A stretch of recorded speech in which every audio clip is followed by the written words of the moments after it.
Hello, everyone. I'm John Higgins, contributing writer to Film and TV Now, and I'm delighted to welcome one and all to this interview special with writer-director Sean Lionadh, whose short film Too Rough is longlisted for the 2023 BAFTA Awards in the Best Live Action Short category.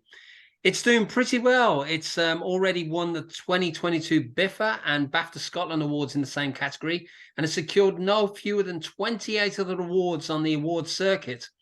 It's an LGBTQ plus drama about a young man, Nick, who has to reveal conceal his boyfriend, Charlie, from his homophobic and dysfunctional family, when they wake up after a drunken night out.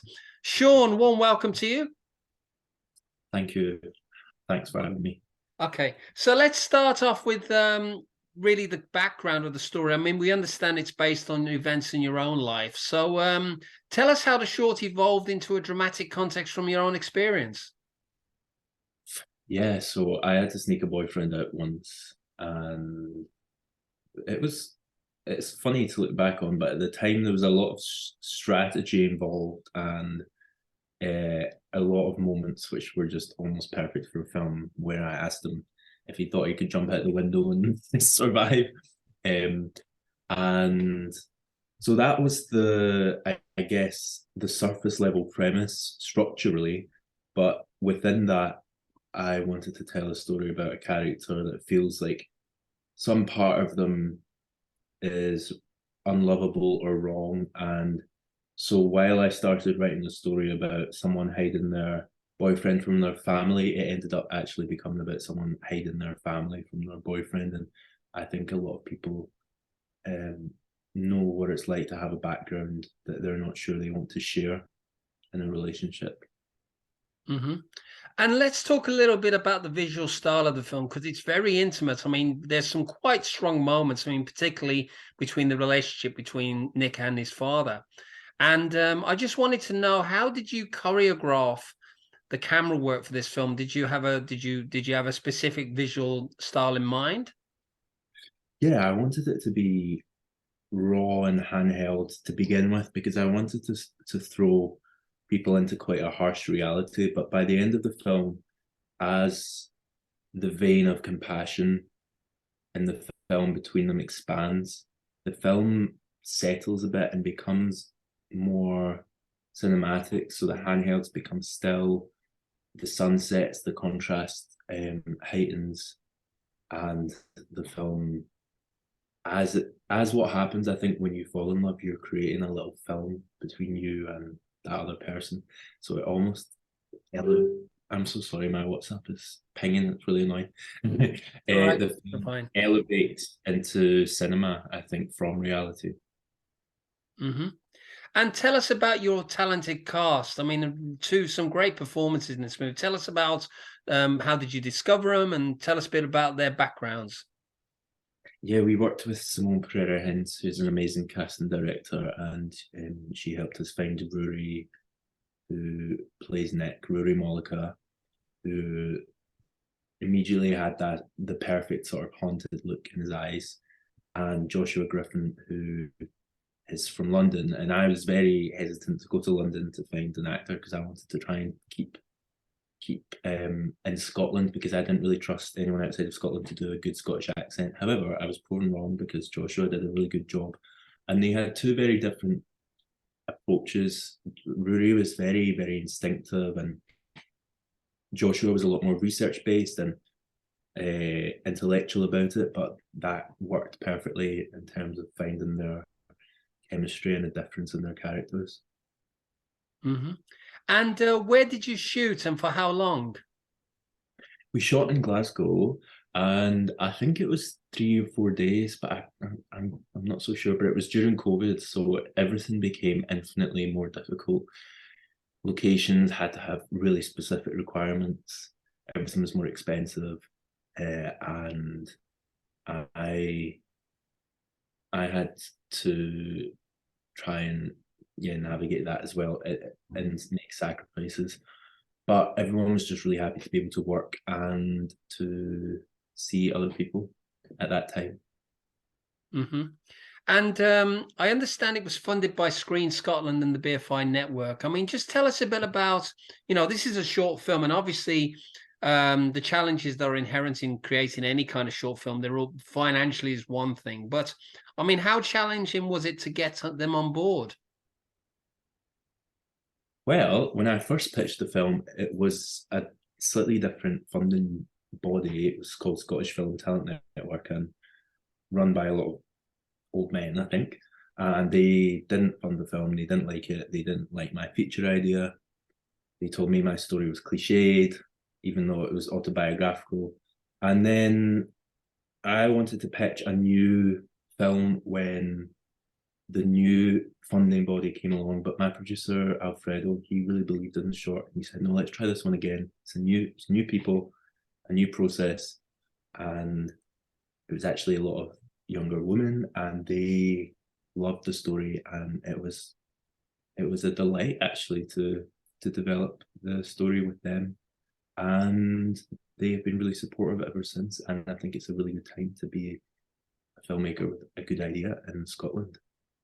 Yeah, I think it's great because, I mean, a testament to its power and how successful it's been across the board. I mean, you must be very proud. I mean, you and your team, it's kind of a relief to know that you've been vindicated in a way. I want to talk a little bit about your background. I mean, you've created a great online presence through the power of film and poetry, from what I read. And in the case of the latter, what do you enjoy writing about? As a poet, Well, yeah, I mean, I'm just curious to know in terms of, because as a writer director, there is a poetry to screenwriting, if you get my drifts, because yeah. we have a structure and stuff like that. So it's always interesting because we think of ourselves screenwriters like that, but I mean, in terms of the poetry, I mean, what sort of things do you like to write about? I think what makes me really want to write a poem is when I see an experience as something else, which is what metaphor is. But for example, if I can be explicit, I was thinking about what it takes for you to achieve an orgasm during sex, and I was in that position, and I suddenly it felt like I was um being whipped as a politician, and this person was trying to get enough votes from each of my individual semen to try and achieve this orgasm, or to to pass their vote. And that to me was a really interesting contrast of two images, and it's not usually that explicit, but I think if you can see something as something else, that's the golden key to get to um, poetry, and actually that's what metaphor is. And I've been thinking about why is it more interesting to see something as something else than as itself? Mm-hmm. Like, what is the secret behind that? And I think that's a long conversation, but I think when you throw two images together and they clash, you get more truth out of it than you would if you just looked at it as it was, you know? Mm-hmm. And following on from this, because obviously, that you've got to look to the future. I mean, what issues and themes are you keen to explore in future work? I'm still wrestling with the same issues, I think, as that are in Too Rough. I'd like to go deeper and darker into what makes people ashamed of themselves, what makes people afraid of intimacy. Um, so my feature film, which I'm developing just now, is about a haunted relationship. So it's going to be a psychological horror, and I'm really excited to push these themes deeper and darker and see how far I can go. Mm-hmm. And obviously, I mean, my next question was that is obviously, given the success of the short, is this new project a different story to Too Rough, or is it a variation of the same thing?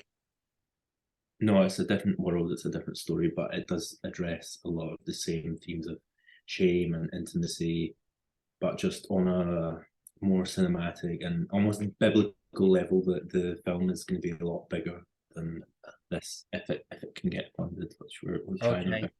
about. So let's talk a little bit about your cinematic influences. I mean, who and what has really how? I mean, when you going back to when you were first seeing your first films in the cinema, I mean, to what you're watching today. I mean, who and what are your key cinematic influences? Well, it's evolved quite a lot. I think the very first thing was The Wizard of Oz, which I think is a really important film for everyone. But at the time when I first watched it, I had no idea, as you do when you're 5, that it was all made up and that it was a film. I thought it was reality, so that's why I found it so terrifying. But I just really wanted to, when I did find out it was made by human beings and not by God, I wanted to know exactly how it was done. Like, how on earth did they manage to pull that off? And it was the mystery of the craft that really got me into it. And then I really got into French New Wave, and because a lot of the time when I was growing up, the films that my family, my dad, and wanted to watch with action heroes and guns and all these incredible films, I didn't really get why they were so incredible. And it's only when I started to see more female fronted films that I just realized how much more intimate cinema could be and how much higher the stakes can be when it's a personal drama. And actually, I just went to see Tar 2 days ago, the new Todd Field film. Yeah, Kate Blanchett, yes. And I'm going to see it again tonight after this because I was absolutely blown away by it. But at the same time, I'm really afraid to go and see it again because I know I'm going to be sat there before it. Like, I'm going back on a roller coaster that I know is going to be terrifying and unsettling, but I'm really excited for it because it just brought me into that person's mind better than almost anything I've seen before.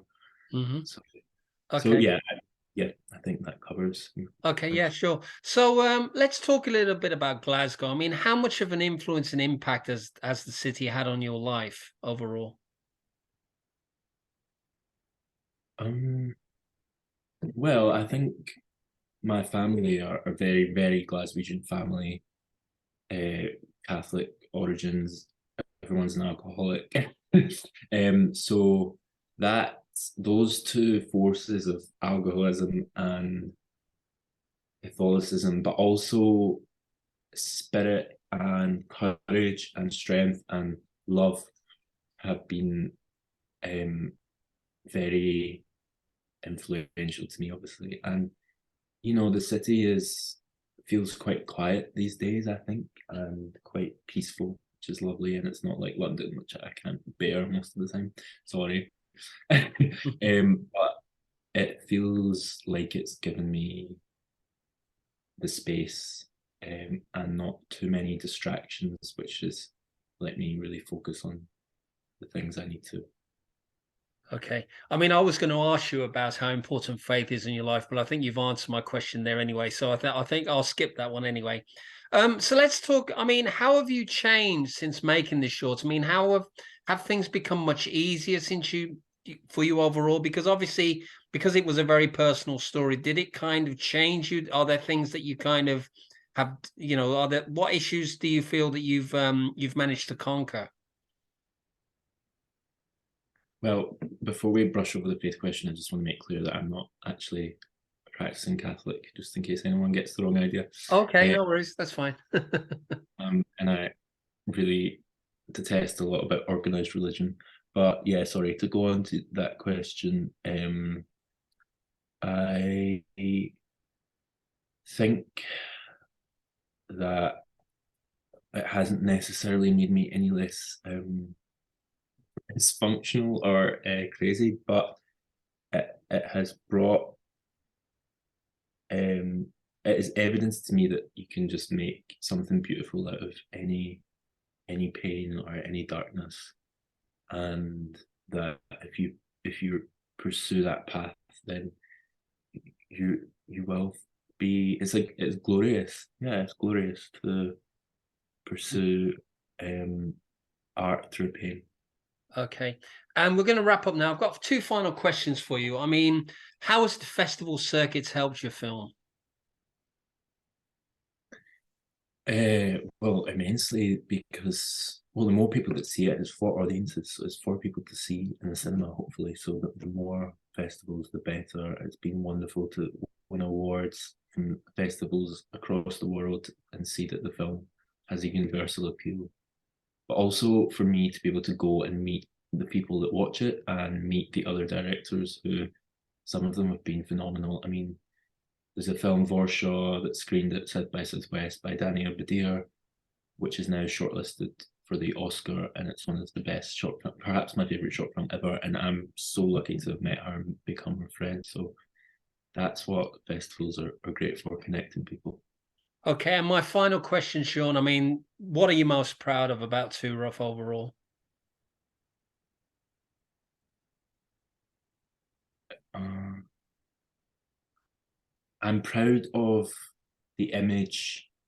I think the strongest image in the film is when Nick covers his little brother's ears, and then Charlie, his boyfriend, covers Nick's ears. And that image always strikes me hard. And a lot of people, I think, have told me that that image is powerful to them.